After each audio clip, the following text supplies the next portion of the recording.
यहाँ जो लिक्विड का स्ट्रक्चर अभी आपने देखा, हम इसको लार्ज करके एनलार्ज करके बना रहे हैं। तो लिक्विड का स्ट्रक्चर, जो जेल का स्ट्रक्चर है रिफिल के अंदर, वो दबा हुआ है, गड्ढा सा पड़ा हुआ है, जहां ये डिफ्रेंशिएट कर रहा है, सेपरेट कर रहा है किसे, एयर और जेल को। यहाँ ये एक गड्ढा जैसा पड़ा हुआ, इसी को हम बोलते हैं मेनिस्कस, इसी को हम मेनिस्कस बोलते हैं। ठीक है।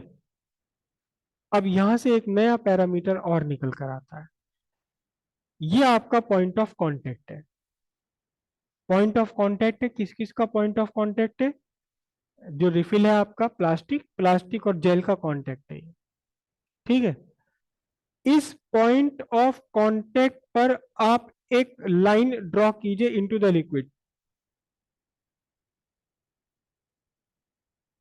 ये लाइन आपने ड्रॉ करी इनटू द लिक्विड। ठीक है। उसके बाद इस पॉइंट ऑफ कांटेक्ट पर जो आपका मेनिस्कस सरफेस है, जेल की सरफेस है, इस सरफेस पर एक टेंजेंट ड्रॉ कर लीजिए। ये क्या है? एक लाइन आपने बनाई into the liquid at the point of contact. दूसरी लाइन आपने क्या बनाई? At the point of contact tangent to the meniscus.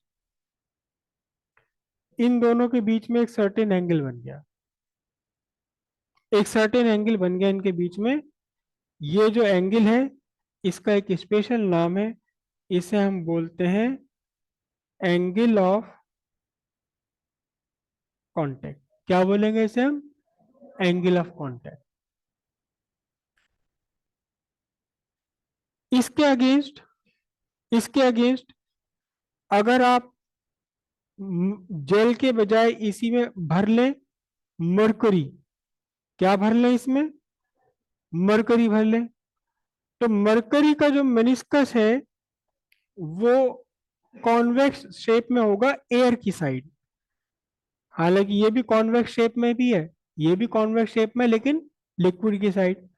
Concave shape है, एयर की साइड। लेकिन अगर आप जेल भर लें इसके अंदर, वो सॉरी मरकरी भर लें, क्या भर लें? मरकरी, तो एयर की साइड में कॉन्वेक्स आ जाएगा और लिक्विड की साइड में कॉनकेव। यहां भी आप वही काम करें, पॉइंट ऑफ कांटेक्ट पर एक लाइन ड्रॉ करें into the liquid. Point of contact पर एक लाइन ड्रॉ करें tangent to the meniscus, meniscus surface के टेंजेंट बनाते हुए। और इन दोनों लाइंस के बीच का ये एंगल भी क्या आपका कहलाएगा? एंगल ऑफ कांटेक्ट कहलाएगा। करेक्ट। तो angle of contact less than 90 भी हो सकता है, मोर देन 90 भी हो सकता है। ठीक है। कब 90 से कम होगा, कब 90 से ज्यादा होगा? अगर आपके पास लिक्विड और सॉलिड का एक ऐसा पेयर है जिसमें सॉलिड लिक्विड सरफेस को, सॉरी लिक्विड सॉलिड सरफेस को भिगा दे। भिगाने का मतलब, जैसे कि पानी, पानी कांच को भिगा देता है। तो अगर कोई ऐसा लिक्विड है जो सॉलिड सरफेस को भिगा दे रहा है, उसके लिए, उन दोनों के लिए angle of contact less than 90। लेकिन पानी ही अगर आप रखें एक बिल्कुल फ्रेश प्लास्टिक के किसी बर्तन में जो अभी अभी खरीद के लाए, एकदम चमकदार है, बढ़िया, नहीं भिगाएगा, नहीं भिगाएगा।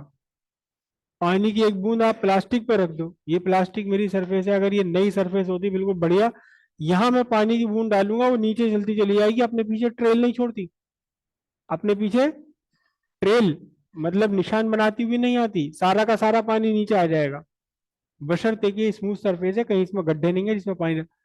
लेकिन अगर पानी की एक बूंद आप बड़ी सी डाल दें ग्लास की सरफेस पर, तो वो ट्रेल बनाती हुई आएगी।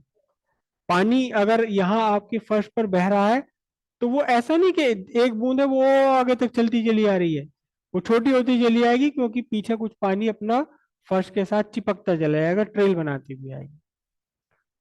तो ऐसे लिक्विड जो सॉलिड की सरफेस को भिगा देते हैं, उससे चिपक जाते हैं, उन लिक्विड के लिए 90 से कम रहेगा।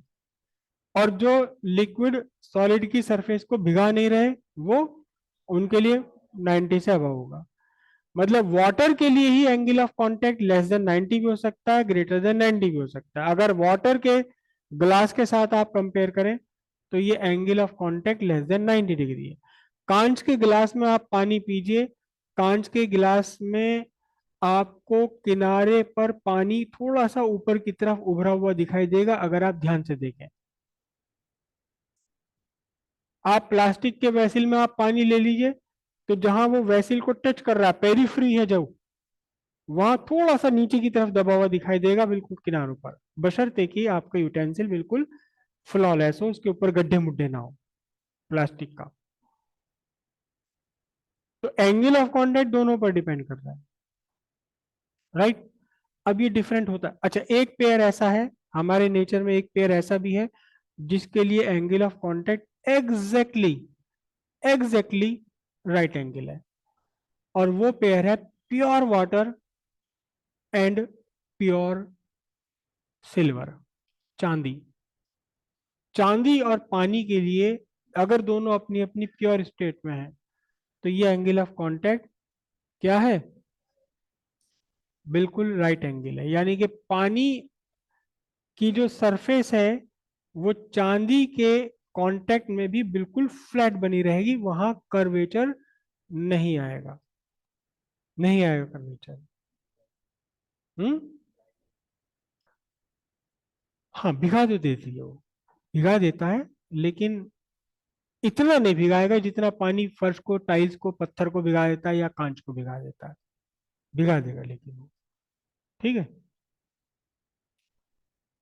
और इनफैक्ट इस प्रॉपर्टी का यूज किया जाता है, इस प्रॉपर्टी का आज भी यूज किया जाता है और पुराने जमाने में भी यूज किया जाता था। पुराने जमाने में राजे महाराजे चांदी के बर्तन में खाना खाते थे, चांदी के बर्तन में खाना खाते थे।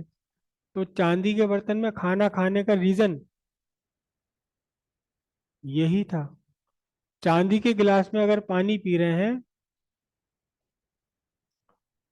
और पानी के अंदर कोई इम्प्योरिटी मिली हुई है, तो एंगल ऑफ कांटेक्ट 90 डिग्री नहीं रह पाएगा, बदल जाएगा, बदल जाएगा। तो महाराज के साथ क्या होते थे, उनके छिपा सलार दूसरे, महाराज के पानी पीने से पहले वो देखते थे, और जहां देखा कि angle of contact right angle नहीं बन रहा, कुछ और बन रहा है, महाराज इसमें कुछ गड़बड़ मिली हुई है, आपने नहीं।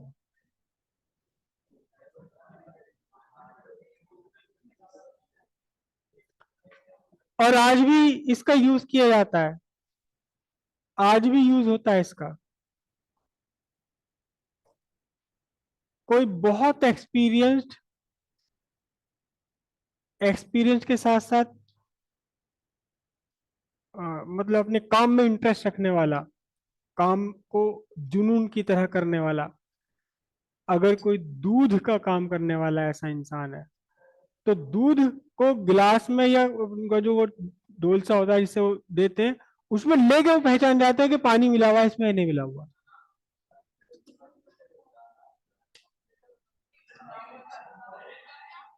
नहीं, सबके साथ ऐसा नहीं होता, लेकिन या अक्सर आपने देखा होगा दूध वाले जरा सा दूध जमीन पर डालेंगे, जरा सा दूध पानी जमीन पर डालेंगे और बता देंगे कि इसमें पानी है या प्योर दूध है।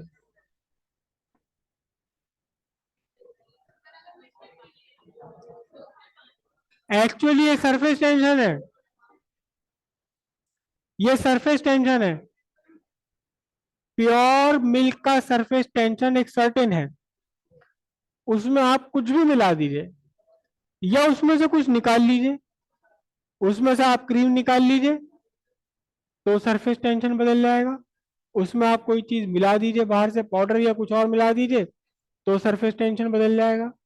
सरफेस टेंशन बदलते ही वो एंगल ऑफ कांटेक्ट बदल जाते हैं। तो उसके बिहाफ पर आज भी हैं कुछ लोग जो सिर्फ दूध को देखकर पहचान लेते हैं कि ये प्योर है, या इसमें कुछ पानी मिला हुआ है, या इसमें सपरेटा मिला हुआ है, या पाउडर मिला हुआ है। तो अब ये एंगल ऑफ कांटेक्ट आता ही क्यों है? एंगल ऑफ कांटेक्ट डिफरेंट होता ही क्यों है? एंगल ऑफ कांटेक्ट बनता ही क्यों है? दो तरह की फोर्सेस होती हैं मैटर के, मटेरियल के, मॉलिक्यूल्स के बीच में। दो तरह की फोर्सेस होती हैं। एक वो फोर्स जो सेम टाइप ऑफ मॉलिक्यूल्स के बीच में काम करती है, यानी पानी, वाटर, वाटर के मॉलिक्यूल्स के बीच एक फोर्स। एक दूसरी फोर्स जो डिफरेंट टाइप ऑफ मॉलिक्यूल्स के बीच में काम करती, यानी कि वाटर और ग्लास मॉलिक्यूल्स के बीच में। पहली वाली फोर्स जो सेम टाइप ऑफ मॉलिक्यूल्स के बीच एक्ट करता है, उस फोर्स को बोलते हैं cohesive, cohesive force. Force acting, attraction की फोर्स है दोनों ही, force acting between same type of molecules, same type of molecule. लेकिन जो वाटर मॉलिक्यूल और ग्लास मॉलिक्यूल्स के बीच में फोर्स एक्ट करेगी, उसे हम कहते हैं एडहेसिव फोर्स। यही यही इस एडहेसिव फोर्स से ही वर्ड आपका बना हुआ है। क्या चीज? जितने भी चिपकाने वाली चीजें वो सब आप एडहेसिव बोलते हैं ना उन्हें। फेविकोल, वेविकोल, ये सारी चीजें एडहेसिव है सारे। मतलब वो दो चीजों के बीच में फोर्स बढ़ा देते हैं अट्रैक्शन की। अगर एडिसिव फोर्स, अगर फोर्स ऑफ एडिशन लार्जर है फोर्स ऑफ कोहिजन से, यानी कि वाटर वाटर मॉलिक्यूल के बीच की फोर्स कम है, वाटर ग्लास के मॉलिक्यूल्स के बीच फोर्स ज्यादा है, तो ये ग्लास को चिपका देगा। वाटर मॉलिक्यूल ग्लास को चिपक जाएंगे और ज्यादा से ज्यादा चिपकने की कोशिश करेंगे, क्योंकि वाटर और ग्लास के बीच ज्यादा फोर्स है, वाटर वाटर के बीच फोर्स कम है। और इस चिपकने के चक्कर में क्या होगा, ये ग्लास के ज्यादा से ज्यादा क्लोज आकर के ग्लास की सरफेस पर थोड़ा सा ऊपर चढ़ जाते हैं। हालांकि ग्रेविटेशन इन्हें वापस लाने की कोशिश में, टेंशन इन्हें वापस लाने की कोशिश में, लेकिन फिर भी अगर कोहेसिव फोर्सेस लार्जर है, सॉरी एडिसिव फोर्स लार्जर है किससे? कोहेसिव फोर्स से, तो मेनिस्कस बन जाएगा आपका कैसा? कॉनकेव शेप में एयर की तरफ, और एंगल ऑफ कांटेक्ट होगा लेस देन 90 डिग्री। इसके अगेंस्ट मरकरी मरकरी मॉलिक्यूल्स के बीच की कोहेसिव फोर्स लार्जर है as compare to force between mercury molecule and glass molecule, mercury atom and glass molecule. तो फिर मरकरी मरकरी आपस में एक दूसरे को चिपकाने की कोशिश में रहेंगे, ग्लास और मरकरी में उतना बढ़िया अट्रैक्शन नहीं बनेगा। मरकरी मरकरी में ज्यादा अट्रैक्शन बन रहा है, तो ये ग्लास से दूर चले जाएंगे। यहाँ इमेजिन कीजिए कि इनिशियली ये बिल्कुल फ्लैट सरफेस हो गई, लेकिन मरकरी मरकरी के बीच ज्यादा मॉलिक्यूल, इनिशियली आप इमेजिन कीजिए कि फ्लैट हो गई सरफेस ये, लेकिन मरकरी, यहाँ जो मरकरी के मॉलिक्यूल्स थे, इन दोनों, इन मरकरी मॉलिक्यूल्स को बाकी मॉलिक्यूल अपनी तरफ खींच रहे हैं, वो खिंचाव ज्यादा है। और ग्लास के मॉलिक्यूल्स भी इन्हें खींच रहे हैं, लेकिन वो कम है। तो ये मरकरी की तरफ खींच करके पूरा का पूरा सरफेस कैसी हो गई? कॉन्वेक्स हो गई एयर की साइड में। तो जब कोहेसिव फोर्सेस स्ट्रॉन्गर है एडिसिव फोर्स के कंपैरिजन में, तो मेनिस्कस कैसा होगा? कॉन्वेक्स। और एंगल ऑफ कांटेक्ट कैसा बनेगा? Greater than 90 degree. जब कोहेसिव फोर्सेस लार्जर है as compare to adhesive forces, तो फिर मेनिस्कस बनेगा कॉनकेव, और एंगल ऑफ कांटेक्ट कैसा बनने वाला है? ये less than, right, less than 90 degree बनेगा। ठीक है, हेडिंग आप डालिए angle of contact. Angle of contact, angle between a line drawn into the liquid along the wall of container and the tangent drawn on the surface of liquid, comma, at the point of contact, at the point of contact is called angle of contact. Next line से लिखिए, for a liquid which wet the surface, angle of contact is less than right angle. Bracket में इसका example लिखिए, water glass pair. Since adhesive force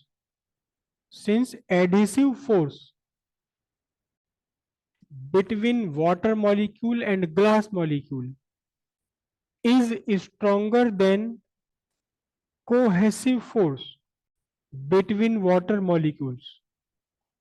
अब next line से लिखिए, बल्कि इसका पूरा सेंटेंस को उल्टा बना लीजिए. क्या? For a liquid which do not wet the surface of solid, angle of contact is greater than right angle. Example, mercury glass pair.